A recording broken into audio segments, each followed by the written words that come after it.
Coming up on HDMI Test Bench, we use a variety of tools, including Meridio's AK Fox and Hound test kit to analyze AudioQuest Pearl 18 line of HDMI cables. Stick around. How's it going, home theater fans? My name is Todd Anderson, editor at the home theater forum, avnirvana.com, and today we have the longest length of AudioQuest's Pearl 18 HDMI cable lineup back here on the workshop bench for evaluation. This is a 15-meter cable that translates to 50 feet, so this is definitely a long one. AudioQuest is a really big name in the world of AV cables and devices. It's been manufacturing for over 30 years, and some of you might recognize its name from its recent acquisition of Golden Ear Technology, which is a well-regarded speaker brand. The company has a reputation for building high-quality cables, though, and some of these cables can cost a pretty penny.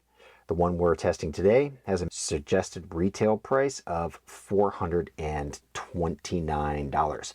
If you haven't watched our HDMI Test Bench primer video for this AudioQuest review series and would like to have a better understanding of its entire range of HDMI cables and how Pearl 18 fits in, hit pause and look down in the description below for a link.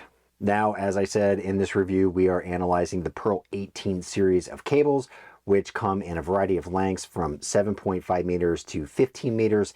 That translates roughly to 25 to 50 feet in length, and they're available from a variety of retailers online. I've dropped direct links to two reliable e-retailers. That's Amazon.com and WorldwideStereo.com right down below. Please note, sometimes the cable is referred to as Pearl Active HDMI as opposed to Pearl 18 HDMI. Just wanted to note that because they are one and the same cable.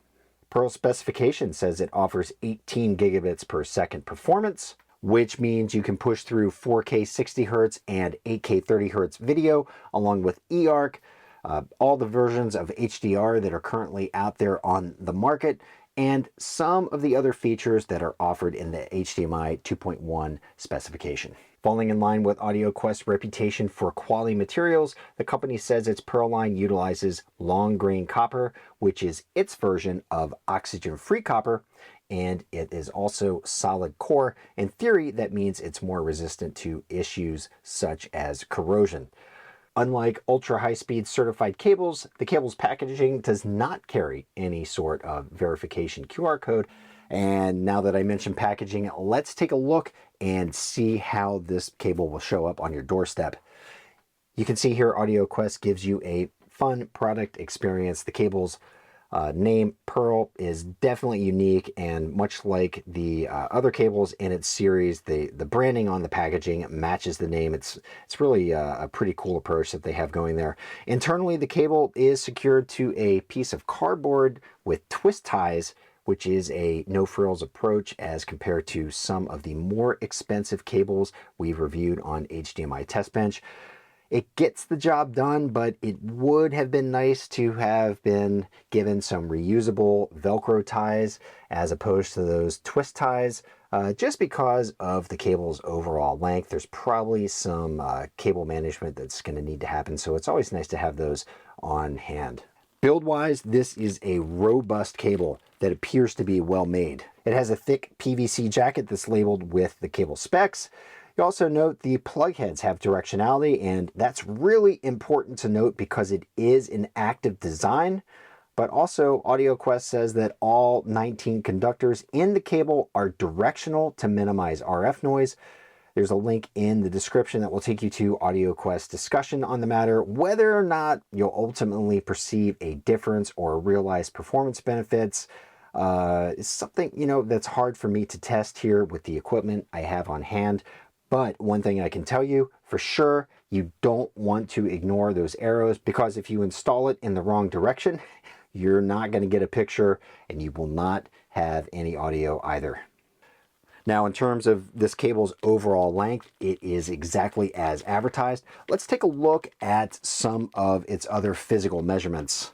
Now, this is a thick and heavy cable. As a whole, it weighs just shy of 3 pounds, which is not light.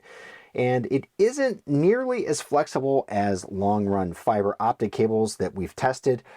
Because of its thickness, its static bend radius is basically double that of most cables, and at 5.4 inches, you need to give yourself quite a bit of space between a vertical surface and the backside of a component, just to make sure you're not putting too much strain on your component's HDMI port. As for performance, I analyzed this cable using Meridio's 8K Fox and Hound test kit, along with real-world tests consisting of 5 different sources.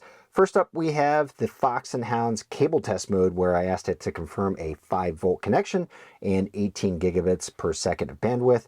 There you can see the kit gives it a solid pass. Then I bumped it up to 32 gigabits per second. Once again, it passed. Really nice. This is harkening back to the Blueberry 18 cables that also passed at 32 gigabits per second.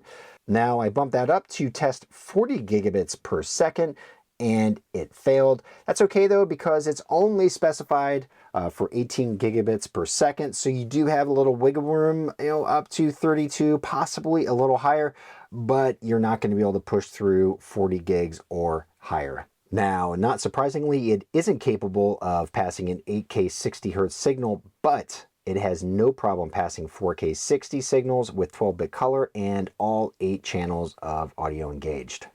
Okay, now on to real-world tests, where we challenged this cable with 4K versions of Apple TV and a Roku Ultra, along with Kaleidoscape's Strato C player, that's a 4K player, and the Panasonic UB820. In terms of lag, I did test it with a Nintendo Switch to see if I could visually identify any lag, and I couldn't. Here you can see the connection with the Panasonic playing a 4K version of the film Gemini Man, which is our official HDMI test bench test film. It's a 4K 60 Hz film, and there are 0 issues pushing that signal through to a JVC NZ8 projector.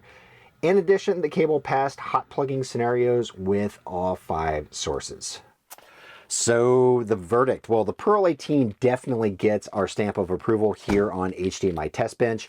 This cable is rated at 18 gigabits per second. We measured performance up to 32 gigabits per second, and who knows, it could go a little bit higher as you approach 40. It definitely can't handle 40, but that's no worry, because it's already giving you a lot of headroom over that specified 18 gigabits per second. It's also robustly made, which is nice if you need something that can handle kind of a rough and tumble life.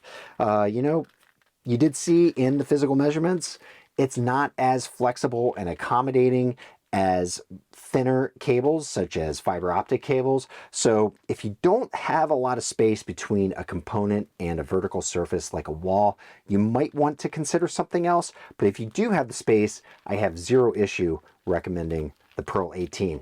All right, folks, that's all I have for you today. Definitely check down in the description below for other AudioQuest HDMI cable reviews, and we'll see you next time on HDMI Test Bench.